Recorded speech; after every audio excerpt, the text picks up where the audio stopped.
আসসালামু আলাইকুম ওয়া রাহমাতুল্লাহি ওয়া বারাকাতুহু। আশা করি সকলেই ভালো আছেন, আমিও ভালো আছি। আল্লাহ তাআলার অশেষ ফজল ও করমে, আপনাদের দোয়ায়, আল্লাহ রাব্বুল আলামিনের অশেষ ইচ্ছায় এবং আমরা একের পর এক ক্লাস চালিয়ে যাচ্ছি, একের পর এক এই ক্লাস দেওয়ার চেষ্টা করছি। ইতিপূর্বে বারবার চেষ্টা করে তখন হয়তো পেরে উঠেছিলাম না, তবে এখন আমরা ধারাবাহিকতার সঙ্গে মোটামুটি চেষ্টা করে থাকি, কখনো সামান্য একটু ব্যাঘাত ঘটে থাকে। আজকে আমরা একের পর এক ক্লাস করতে করতে, আমি বিগত এক ক্লাসে বলেছিলাম যে টেন্স নিয়ে আমরা আলোচনা করব এবং টেন্সের উপর প্লেলিস্ট তৈরি হবে। তো এই ক্লাসটা থেকে আমাদের টেন্সের প্লেলিস্ট তৈরি হবে। টেন্সের ক্লাস 1, ক্লাস 2, ক্লাস 3 করে ক্লাস এগোবে। আর ক্লাসগুলি এক একটা ক্লাস আপনার কাছে অত্যন্ত ফ্যান্টাস্টিক হবে। ইংলিশের দুর্বলতাটা কাটিয়ে আপনার সবলতা আনতে খুবই সহজ হবে। ইংলিশের ভালো না লাগাটা ভালো লাগায় পরিণত হবে। ইংলিশের ইচ্ছাটা পূরণ হওয়ার একটা জায়গা তৈরি হবে। অনেকের আমাদের আছে না যে ইংলিশ শেখার আমার অনেক ইচ্ছা, কিন্তু জায়গা খুঁজে পাচ্ছি না। বহু ইচ্ছা আছে কিন্তু আমার দুর্বলতা কাটিয়ে উঠতে পারছি না। আপনাদেরকে আজকে আরেকটি অফারও দিতে যাচ্ছি আমি, সেটা হচ্ছে রিডিং ক্লাস। রিডিং ক্লাসটা আমরা আগামী আর অল্প সময়ের মধ্যে চালু করব। রিডিং বলে ক্লাসে প্লেলিস্টও থাকবে, রিডিং উইথ মাওলানা রাহিবুল ইসলাম। আমার সঙ্গে রাহিবুল ইসলামের সঙ্গে রিডিং করবেন। রিডিং এর ক্লাসগুলো আমি গবেষণামূলক চিন্তা ভাবনা করে আপনাদের কাছে রিডিং এর বিভিন্ন রকম ভাবে আপনাদেরকে রিডিং শেখানোর চেষ্টা করব। অনেকেই কিন্তু আমাদেরকে বলে থাকে যে যাই বলেন স্যার, যে আমরা অনেক কিছু শিখতে পারি কিন্তু আমাদের এই রিডিং কাজে ভালো করতে পারি না। অনেক বিষয়, অনেক মানে কঠিন কঠিন ওয়ার্ড গুলো, বড় বড় ওয়ার্ড গুলো পড়তে পারি না বা তাড়াতাড়ি পড়তে পারি না। তো রিডিং এর ব্যাপারে যত রকমের টিপস আছে আর যত রকমের ট্রিক্স আছে আর যত রকমের আপনার ওয়ে আছে, এই ওয়ে গুলোকে বা যথাসম্ভব as much as possible I will try to teach you the reading. রিডিংটাকে আপনাদের শেখানোর চেষ্টা করব। চলুন আজকে আমরা যেটা ক্লাসে যাচ্ছি তা হলো টেন্স। আজকে আপনার আজকের থেকে একটু করে খাটাতে হবে সেন্স, ইনশাআল্লাহ শিখতে পারবো টেন্স। টেন্স মানে হচ্ছে কাল বা সময়। টেন্সের মানে বাংলা মানে হচ্ছে সময় বা কাল। কাল কয় প্রকার? বোকা যারা ইমানদার মানুষ, ধার্মিক মানুষ, তাকে যদি জিজ্ঞেস করা হয় যারা স্কুলে পড়েনি কাল কয় প্রকার, ইমানদার ধার্মিক মানুষ বলবে কাল 2 প্রকার। একটা হচ্ছে ইহকাল আর একটা হচ্ছে পরকাল। হ্যাঁ, এটাও সত্য কথা, এটা মিথ্যা কথা নয়। তবে শিক্ষাগত জগতে টেন্স শিখতে গেলে কাল কয় প্রকার? কাল 3 প্রকার। ইহকালের মধ্যেই 3টে প্রকার, পরকালের কথা এখানে নাই। ইহকালের 3টে প্রকার। ইহকালকে উনি মানে ধরতে গেলে আসলে সঠিক বলেছেন, যে যাকে জিজ্ঞেস করা হয়েছে যে কাল কয় প্রকার জানেন? হ্যাঁ 2 প্রকার, ইহকাল আর পরকাল। এখন যদি ইহকাল কয় প্রকার ও কি কি যদি ধরা হয়, তাহলে ইহকাল হচ্ছে 3 প্রকার। ইহকালকে আবার 3 ভাগে ভাগ করা হয়, একটা অতীত, একটা বর্তমান আর একটা হচ্ছে ভবিষ্যৎ। অতীত থাকে, তারপরে বর্তমান হয়, তারপরে ভবিষ্যৎ। তবে আমার পড়ানোর টেকনিকে আমি ইচ্ছাকৃত ভাবেই একটু আলাদা পদ্ধতি করেছি, সেটা হলো আগে প্রেজেন্ট, পরে আগে বর্তমানকে রেখে পরে পাস্ট, তারপরে ফিউচার। মানে আপনাদের একটু শিখতে সুবিধা হবে, তাই এজন্য মেনে নিতে হচ্ছে নিয়মটা। তবে অনেক বইয়ে লিখেছে পাস্ট, প্রেজেন্ট, ফিউচার। বেশিরভাগ বইয়ে অনেক প্রেজেন্ট, পাস্ট, ফিউচারও দেখেছি আমি। কোনো এটা ভুলের কিছু বোঝা নাই, নিয়ম একই হবে, রুলস একই থাকবে। তো টেন্সকে 3 ভাগে ভাগ করা হয়, অর্থাৎ সময় বা কালকে ইহকাল যদি বলেন তো এই কালটাকে 3 ভাগে ভাগ করা হয়। একটা আমাদের ওই বাল্যকালের জীবন, মানে সেই বাল্যকালের জীবনটা যেটা ফেলে চলে এসেছি, অনেক কিছু করেছি, শৈশবকাল ছিল, সেটাকে বলা হয় অতীতকাল। যেটা করে চলে এসেছি বা একটু আগেই করলাম, এই খেয়ে উঠে আসলাম, কারোর সাথে মারামারি করে আসলাম, ও গেলেন যে আজকে 2 বন্ধুতে আপনারা 3-4 জন একদম মোটরসাইকেল নিয়ে রাইডিং করে গেছিলেন, একটা ছেলেকে একদম মানে সেই মানে মানে দিয়েছেন, মানে আচ্ছা করে, হ্যাঁ এসে বলছে না দিয়ে আসলাম আজকে, এই যে দিয়ে আসলাম বলছেন না, এটাই হচ্ছে পাস্ট। এটা দিয়ে চলে এসছেন তো এখন, আর ওটা কিছু করার নাই, দিয়ে দিয়েছেন আপনি, দিব বলছেন না, ঠিক আছে দেখে নেবো পরে, এটার নাম হচ্ছে ভবিষ্যৎ। হ্যাঁ, আপনাকে মেরেছে, আপনার কিছু করার ছিল না, আপনি একাই ছিলেন আর আপনাকে ধরে মেরেছে, ঠিক আছে আজকে মারলি মারলি, পরে দেখে নেবো তোকে, এই যে পরে দেখে নেবো তোকে, এটার নাম হচ্ছে ভবিষ্যৎ। আর তখনই স্পট কিছু করা, সেটা হচ্ছে বর্তমানকে বলা হয়। তো এই যে কথা, প্রত্যেকের আবার ওই মানে টেন্সের প্রত্যেকটা মানে 3টে কাল আছে, অতীত কাল, বর্তমান কাল আর ভবিষ্যৎ কাল। এই 3টা কালকে আবার প্রত্যেকটাকে আবার 4টে করে ভাগ করা হয়। প্রথম যদি আমরা ধরি ইহকাল আর পরকাল, ইহকালটাকে আবার 3 ভাগে ভাগ করা হয়েছে, একটা হচ্ছে প্রেজেন্ট, একটা পাস্ট, একটা ফিউচার। প্রত্যেক কালকে আবার এই প্রেজেন্ট, পাস্ট, ফিউচারকে আবার 4টে ভাগে ভাগ করা হয়েছে। মানে এত ভাগ মনে রাখার অসুবিধা নাই, সহজ ব্যাপার, এমন কিছু ব্যাপার হবে না। প্রতিদিন চর্চা করবো, বারবার একই নাম ঘুরে ফিরে নেবো, অসুবিধা কিছু হবে না।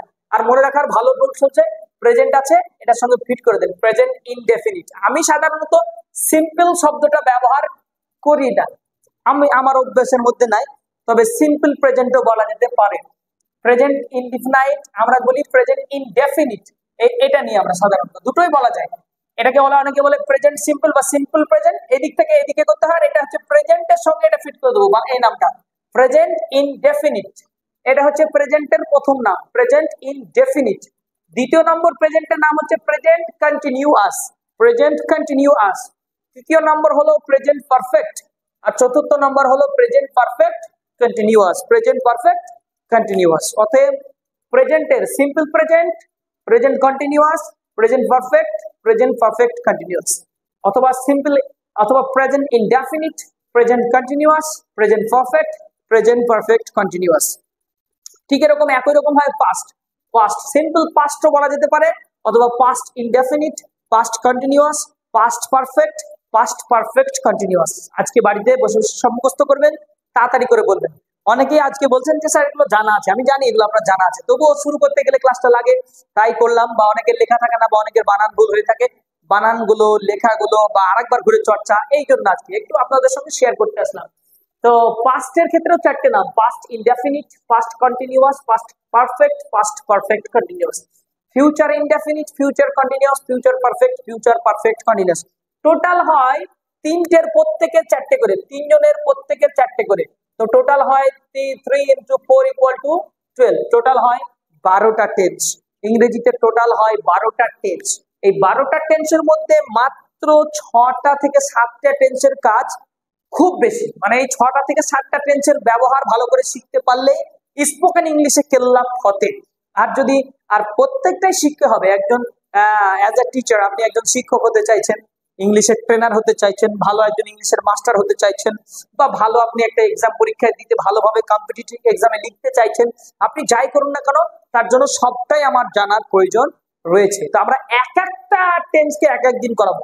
প্রেজেন্ট ইনডেফিনিট এই একটা ক্লাসে একটাই টেন্স করব, 10 মিনিট, 15 মিনিট, 20 মিনিট, যাই সময় লাগুক না কেন, যতক্ষণ আপনাকে শেখাতে না পারছি ওই ক্লাসের ওপরে বিভিন্ন উদাহরণ, বিভিন্ন সাবজেক্ট ইউজ করে আমরা ক্লাসটাকে সুন্দর করে বলার এবং শেখার চেষ্টা করব। তো এইরকম ভাবে আমরা এই 12টা ভাগে টোটাল 12টা ক্লাস আমরা কিন্তু করব। এই 12টা ক্লাসকে আমরা কিন্তু প্রত্যেকের আবার কিন্তু এক একজনের 4টে করে বের হবে, টোটাল প্রত্যেকটার 4টে করে, মানে 12 জনেরই 4টে করে, টোটাল 4 12। এই 12কে আমরা যদি হিসাব করি, তাহলে 12-র সঙ্গে যদি 4 করি, তো 4 12 48টা ক্লাস। কিন্তু ক্লাস 48টা হবে কিনা তা জানি না, তবে 48টা লাইন বের হবে। আমরা চেষ্টা করব আরো তাড়াতাড়ি করার, শিখে ফেলতে পারলে ভালো। কমেন্ট পেলে যে না স্যার আপনি একটু দ্রুত করুন, আরো আমরা শিখতে পারছি, অসুবিধা নাই, যে ক্লাসটা শিখছি তাতে একটু গতি বাড়ালে অসুবিধা নাই, এই কমেন্টটা যদি আপনারা রাখেন ইনশাল্লাহ অসুবিধা হবে না। তো সেক্ষেত্রে এই হলো প্রেজেন্ট, পাস্ট, ফিউচার, এই 3টা কথা নিয়ে। আচ্ছা, আর একটু জ্ঞান আমরা আজকে বাড়িয়ে নিই, যেহেতু আগের দিন আমাদের ক্লাস করতে হবে, একটু জ্ঞান বাড়িয়ে নিই। মানে ইংলিশে টেন্স করবো অথচ ভার্বের সেন্স থাকবে না, তা হবে না। ভার্ব মানে হচ্ছে ক্রিয়া, ভার্ব মানে হচ্ছে কাজ। এই যে আমার হাতে কলমটা দেখতে পাচ্ছেন, এটা পেন, এটা ভার্ব না, এটা পেন বা এটা মার্কার পেন বলে। এটাতে যখন আমি লিখছি, ওই লেখাটা একটা ভার্ব, এটা লেখাটা কাজ হচ্ছে, পেনটা পেনের জায়গায় আছে, লেখাটা কাজ হচ্ছে। এই হাতে আমার ডাস্টার আছে, এটাকে ফেলে দেবো, ফেলাটা একটা কাজ হয়ে যাবে। এটাকে ধরে তুলবো, তো তোলাটা একটা কাজ হয়ে যাবে। এটাকে আমি যদি এটাকে ভেঙে দিই, ভাঙতে যদি পারি, হয়তো তো পারবো না, তো ভাঙার কথা বলছি, ভাঙি যদি, তো এটার নাম হচ্ছে আপনার ভাঙা, মানে ভাঙাটা কাজ। ডাস্টার তো ডাস্টার আছে, ডাস্টারটা ভাঙছি, কি করছি, ভাঙছি, কাজ এটা করছি। আপনি ভাবছেন যে কোথাও বসে আছেন, যাচ্ছেন, কাজ করছেন, এক জায়গায় দাঁড়িয়ে আছেন, একটু সাইড হয়ে গেলেন, ওই সাইড হওয়া, সরে যাওয়া, ওটা একটা ভাব, ওটা একটা কাজ। তো এই কাজ মানে কাজকে প্রমাণ করতে হবে। যাওয়া, খাওয়া, বলা, লেখা, পড়া, শোনা, সব এক একটা কাজ। ঘুমানোটা একটা কাজ, ঘুমানো আবার কোনো কাজ হলো নাকি? বলে হ্যাঁ, ঘুমানোটা একটা বহুত বড় কাজ, ঘুমাতে হবে, ঘুমটা দরকার আছে। এই ঘুমাচ্ছেন, ঘুমাতেও কিন্তু যেতে হয়, আবার ঘুম থেকেও কিন্তু উঠতে হয়। এই যে ঘুমানো, ঘুম থেকে ওঠা, বিছানা থেকে ওঠা, ব্রাশ করা, তারপরে আবার স্নান করা, স্কুলে যাওয়ার জন্য প্রস্তুতি নেওয়া, কলেজে যাওয়ার জন্য প্রস্তুতি নেওয়া, এই কাজ সব এক একটা কাজ। এই কাজের ব্যাপারে কিছু ভার্ব আমাদেরকে কিন্তু মুখস্থ করতে লাগতে হবে এখন থেকে। হ্যাঁ, যারা আমাদের সেন্টারে ছাত্ররা ক্লাস করতে আসে, তাদের হাতে আমরা ভার্বের লিস্ট বড় দিয়ে দিই, মুখস্থ করাই, তারপরে সেটার উপর চর্চা হয়। তো আপনারা আর্টিফিশিয়াল ইন্টেলিজেন্স অর্থাৎ চ্যাট জিপিটিতে অথবা গুগলে যাবেন, 100টা বলবেন English to Bengali, 100 verb, action verb, action verb, 100টা কাজ করা বোঝায় এই ধরনের 100 ভার্ব বা 200 ভার্ব। বা কারোর কাছে বই থাকতে পারে, বাড়িতে স্পোকেন ইংলিশের বই কিনে বসে আছেন, বা বাড়িতে একটা মানে সেই ক্লাস 7-8 বছরে একটা বই কিনেছিলেন, গ্রামারের বই, পড়ার আর লোক নাই, ওই বইটাই খুলে দেখুন, ওই বইয়ের কোনো না কোনো পৃষ্ঠাতে আপনার 200 ভার্ব লেখা আছে। হ্যাঁ, এই ভার্বকে আবার দুই ভাগে ভাগ করা হয়, মানে প্রধানত রেগুলার ভার্ব, ইররেগুলার ভার্ব। মানে একটাতে মুখস্থ করতে হয়, কিছু ভার্ব আছে মুখস্থ রাখতে হয়। গো, যেমন গো, এই যে গো ওয়েন্ট গন, এই গো ওয়েন্ট গন, ডু ডিড ডান, এগুলো মুখস্থ রাখতে হয়। আর কিছু, আর সবই মানে 200 থেকে 250টা ভার্ব ইংলিশে এরকম আছে যে ভার্ব গুলোকে মুখস্থ রাখতে হয়, মানে ওগুলার V2। কারণ ভার্বের টোটাল আমরা যদি যাই, মেন প্রধানত ওই জন্য দুটো ভাগ করে দিয়েছি, ওদিকটা আলাদা করে দিয়েছি। ভার্বকে 3 ভাগে ভাগ করা হয়, ভার্বের 3টে ভাগ, একটার নাম V1, একটার নাম V2, আর একটার নাম V3। এটাকে আবার পুরোনো বই যদি খোলেন, মাস্টার অফ টেন্স বলে একটা বই বেরিয়েছিল, কার বাড়িতেই না থাকে, কিন্তু মাস্টার অফ টেন্স পড়ে কেউ মাস্টার হতে পারেনি। এটা হচ্ছে সোজা কথা, যে মাস্টার অফ টেন্স পড়ে টেন্সের মাস্টার হওয়া যায় না, তবে একটা লাভ করা যায়। যারা কিনে ফেলেছে তাদেরকে বলি যে বইটা পকেটে ভরেও লাভ নাই, আপনি আমার ক্লাসগুলো সমস্ত টেন্সের ক্লাস দেখবেন, ইনশাল্লাহ আপনাকে বলতে পারি যে আপনি নিজে এরকম টেন্সের বই বাড়িতে বসে বসে লিখবেন, প্রতিদিন একটা করে বই লিখে মার্কেটে দিতে পারবেন, কোনো ব্যাপারই না, ওটা কোনো বিষয় না। কিন্তু ওই বইটাতে একটা লাভ পাবেন, সেটা হলো এই যে ভার্বের কিছু লিস্ট আছে, ওখানে প্রায় দেখবেন মোটামুটি 1-150 ভার্ব কিন্তু ওরা রেখেছে, যেখানে রেগুলার এবং ইররেগুলার মিক্সচার করে রেখেছে। মানে কখনো ইডি যুক্ত ভার্বের, এই যে ইডি, ইডি মানে শুধু ইডি যুক্ত করলে V2 আর V3 তৈরি হয়ে যায়, এই ধরনের ভার্বও রেখেছেন। আর 150 মতো মুখস্থ করা, ওই যে বলছি যেগুলো মুখস্থ করা দরকার আছে, এই ধরনের ভার্ব রেখেছেন। তো এই ভার্বের সঙ্গে আমাদের চর্চা বাড়াতে হবে। তো এই ভার্বের চর্চা বেড়ে গেলে আপনি কিন্তু ইংলিশের টেন্সটাকে রপ্ত করতে পারবেন, টেন্সটাকে জব্দ করতে পারবেন। তো চলুন, এখান থেকে আমাদের এতটুকু বোঝার বিষয় যে ভার্বকে প্রধানত 3 ভাগে ভাগ করা হয়, V1, V2, V3। আর ইংলিশের বইয়ে যদি কোনো জায়গায় খুঁজেন, দেখবেন এটার নাম দেওয়া আছে conjugation of verbs, conjugation of verb বলে, কনজুগেশন ভার্ব বলে। আবার এইটার নাম হচ্ছে V1, টার নাম হচ্ছে প্রেজেন্ট, এইটার নাম হচ্ছে পাস্ট, আর এটার নাম হচ্ছে পাস্ট পার্টিসিপল। আগে আমরা পড়েছি, গ্রামারের বই লেখা আছে, স্যাররা পড়াতেন। তো আমরা অত কষ্ট করে মুখস্থ রাখার কোনো প্রয়োজন নেই। V1, V2, V3। আর এখন ইন্টারনেটেও যদি বলেন যে 100 V1, V2, V3 English to Bengali দেন, আপনাকে ওই V1, V2, V3 বলার কারণে আপনাকে দিয়ে দেবে। তো ওই V1, V2, V3 থেকে আরো দুটো জিনিস তৈরি হয়, একটা নাম V4 আর একটা হচ্ছে V5। V5 এর কাজটা, V5 এর কাজটা শুধুমাত্র প্রেজেন্ট ইনডেফিনিট ক্লাসে লাগবে, শুধু প্রেজেন্ট ইনডেফিনিট। প্রথম যে ক্লাসটা, আগামী দিনে যে ক্লাসটা নিতে যাচ্ছি, ওই ক্লাসে শুধু V5 এর প্রয়োজন পড়বে, আর কোনো ক্লাসে V5 এর প্রয়োজন পড়বে না। আর বাকি V1, V2, V3 আর V4, V4টা কোথা থেকে তৈরি হয়েছে? V4টা তৈরি হয়েছে V1 থেকে। V1 এর সঙ্গে ING যোগ করলে, V1 প্লাস ING যুক্ত করে V4 তৈরি করা হয়েছে। অর্থাৎ V1, V2, V3 আর V4, এই চারটেতে লাগাতে হবে আমাদের জোর। V1, V2, V3 আর V4, এই চারটেতে আমাদেরকে বাড়াতে হবে জোর। তো এই চারটে যেহেতু ভার্ব হচ্ছে টোটাল 4, আর এই চারটেতে আমাদেরকে বাড়াতে হবে জোর। যদি আমরা এই চারটেতে মানে জোর বাড়াতে পারি, ইনশাআল্লাহ আমরা আশা করতে পারি যে ইংলিশের ভার্বের রপ্ত হয়ে যাবে, এবং কোথায় টেন্সে কিভাবে ফিট করতে হবে আমরা সবাই পারবো। তো টেন্সে ফিট করার ক্ষেত্রে আমরা বলবো যে এগুলো আপনারা স্মরণ করুন। এখানে কিছু উদাহরণস্বরূপ দিয়েছি, টেক, টুক, টেকেন, টেকিং আর টেক্স। স্বাভাবিক উচ্চারণগুলো করছি আমি, এমনি যদি আমরা এটাকে মানে স্টাইলিস্ট বা ব্রিটিশ বা আমাদের একদম বিশুদ্ধ উচ্চারণে যদি আমরা চলে যাই, তাহলে টেক হবে, টেক, টুক, take, took, taken, taking, tax, এটা হচ্ছে উচ্চারণ। আবার এটাকে যদি ব্রিটিশে যাই, টেক হয়ে যাবে, take, take, took, taken, taking, এইভাবে টেকস। তো আমরা আগে শিখি, তারপর না স্টাইল মারবো। হ্যাঁ, স্টাইল মারার ক্লাস হবে পরে, হ্যাঁ অসুবিধা নাই, স্টাইল কিভাবে মারতে হবে ওটাও ক্লাস পরে হবে ইনশাল্লাহ। গো, ওয়েন্ট, গন, গো, ওয়েন্ট, গন, গোয়িং। এই গোয়িংটা কোথেকে তৈরি হলো? গো থেকে, গো এর সঙ্গে আইএনজি যুক্ত করে গোয়িং, ওটাকে বলছে V4। মনে রাখতে হবে, নাহলে অসুবিধা হবে পরে। Do, did, done, doing, dance. Go, went, gone, going, goes. এই জায়গাটা, এই যে V5 কি থেকে তৈরি হয়, এও সে V1 থেকেই তৈরি হয়। V1 এর সঙ্গে কখনো এস যুক্ত করে আর কখনো এস যুক্ত করে। দেখেন এখানে শুধু এস যুক্ত হয়েছে, টেক আছে, টেকের সঙ্গে এস যুক্ত করে টেক্স, আর এখানে গো আছে, গো এর সঙ্গে এস যুক্ত করে গোজ, ডু আছে, ডু এর সঙ্গে এস যুক্ত করে ডাজ। শেষে দেখতে পাচ্ছেন প্লে, প্লে থেকে আসছে played, play, play, played, played, playing, plays. এই যে প্লে দেখতে পাচ্ছেন, প্লে থেকে যে ভিটুটা তৈরি হয়েছে, প্লেড ইডি, প্লেড ইডি, এই ইডি যুক্ত করে ভার্বের শেষে ইডি যুক্ত করে, ভার্বের শেষে verb plus ED, verb plus ED, এটাই হচ্ছে ইংলিশ জগতের নিয়ম। মানে ইংলিশের যত ভার্ব আছে সব ইডি যুক্ত। কটা নাই, কটা ভার্বের নাই, এই মোটামুটি 200 থেকে 250টা ভার্ব এরকম মুখস্থ করতে হয়, যেগুলো ইডি যুক্ত নাই, বরঞ্চ নিয়ম মাফিক মুখস্থ করতে হয়। Go, went, gone, do, did, done, take, took, taken, shake, shook, shaken, হ্যাঁ, bring, brought, brought, teach, taught, taught, catch, caught, caught, fight, fought, fought, এরকম করে steal, stole, stolen, speak, spoke, spoken, choose, chose, chosen, হ্যাঁ, এইভাবে get, got, gotten বা get, got, got, হ্যাঁ, dive, dove, dive, এরকম করে আমাদের কিন্তু মুখস্থ করতে হয়।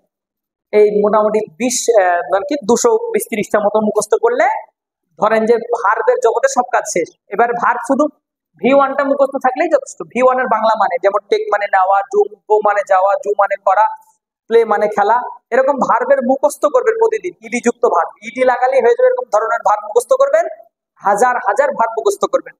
স্পোকেন ইংলিশের কোনো বই একটা কিনে বাড়িতে পড়ে আছে বা ভার্বের বই, সেগুলো চর্চা করুন, সেগুলো মুখস্থ করুন, একটু খাটুন। এবার থেকে আজ থেকে খাটতে হবে, এতদিন যা হয়েছে খাটার জন্য ছিল না, আজ থেকে একটু খাটতে হবে। না খাটলে কিন্তু বড় জায়গায় যাওয়া যাবে না, শিখতেও পারা যাবে না। একটু খাটুন, একটু পরিশ্রম করুন, আমার সঙ্গে থাকুন, ইনশাল্লাহ টেন্স একদম ইজি হয়ে যাবে। টেন্স বলে জীবনে কোনোদিন বুঝে আসেনি, বা টেন্স বলে বারবার চেষ্টা করেছি, লাইফে কতবার গেলাম, কত জায়গায় পড়লাম, টেন্স আর বুঝে আসলো না। না, এই ঘটনা আপনার জন্য ঘটবে না। Don't be disappointed. হ্যাঁ, এই আপনারা হতাশ হবেন না, লা তাহজান, হতাশ হবেন না, হতাশ হয়ে কোনো লাভ নাই। আপনি বরঞ্চ আশা নিয়ে চলে আসুন, ইনশাল্লাহ আপনি টেন্সকে ভালো করে শিখতে পারবেন। আর টেন্স শিখে লাভটা কি হবে স্যার? টেন্স শিখলে ইংরেজি জগতের 60% কথা শুধু টেন্স আপনাকে সহযোগিতা করবে। ইংলিশে 60% ইংলিশ কথা বলার জন্য টেন্স সহযোগিতা করবে, আর 40% স্ট্রাকচার। আমি দুটোই রেখেছি, টেন্সও রেখেছি, স্ট্রাকচারও রেখেছি। টেন্সও থাকবে, স্ট্রাকচারও থাকবে, দুটো মিলিয়ে ধামাকা কেল্লা ফতে, একদম ইংলিশের মজা আপনার মধ্যে চলে আসবে। ইংলিশও শিখে যাবেন, ইংলিশের জীবনটাই আপনার পাল্টে যাবে।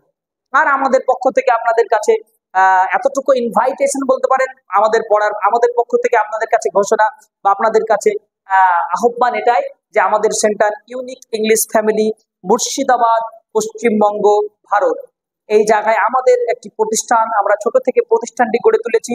তবে এই প্রতিষ্ঠানে প্রত্যেকটা স্টুডেন্টকে লালন পালন করানোর মতো করে পড়ানো হয়। বাপ তার সন্তানকে যেভাবে দেখে, যে চিন্তা ভাবনা করে যে কিভাবে তাকে ছেলে মানুষ করা যায়, বাপ যত টেনশনে থাকে তার চাইতে আমি নিজে এখানকার আমি হচ্ছে আমার এখানকার মেন শিক্ষক। তো আমি নিজে বলতে পারি, আমি প্রত্যেকটা স্টুডেন্টকে, ওর গার্জেন যতটা চিন্তা ভাবনা করে, গার্জেনের চাইতে আমি বেশি চিন্তা ভাবনা করি যে সেই ছেলেটাকে কিভাবে ইংলিশ ডিপার্টমেন্টে ভালো করা যায়। তা আপনাদের ভালোর জন্যই আজকে আমরা এই প্রতিষ্ঠানটি গড়ে তোলার চেষ্টা করছি।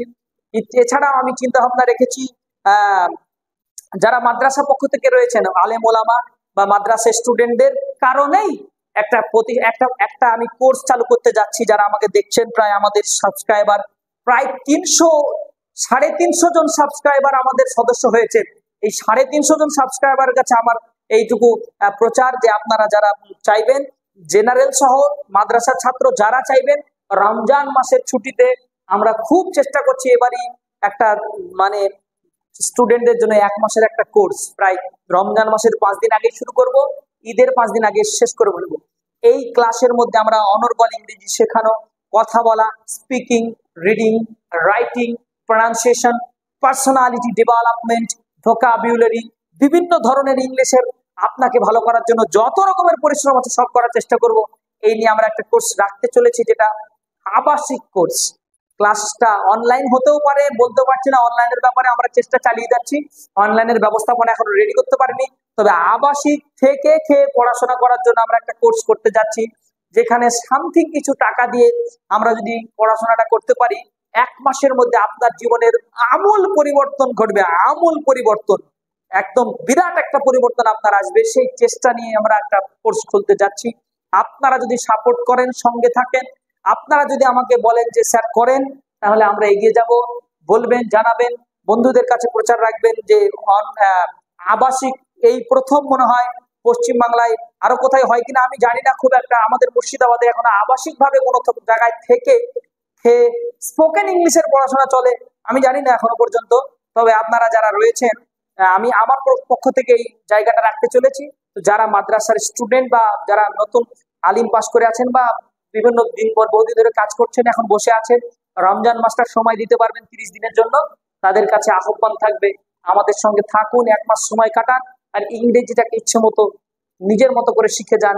এই বলে আজকের এই সামান্য একটু নিজের প্রতিষ্ঠান সম্পর্কে কিছু কথা বলে আজকের এই ক্লাসটা এখান থেকে ইতি করছি। আসসালামু আলাইকুম ওয়া রাহমাতুল্লাহ।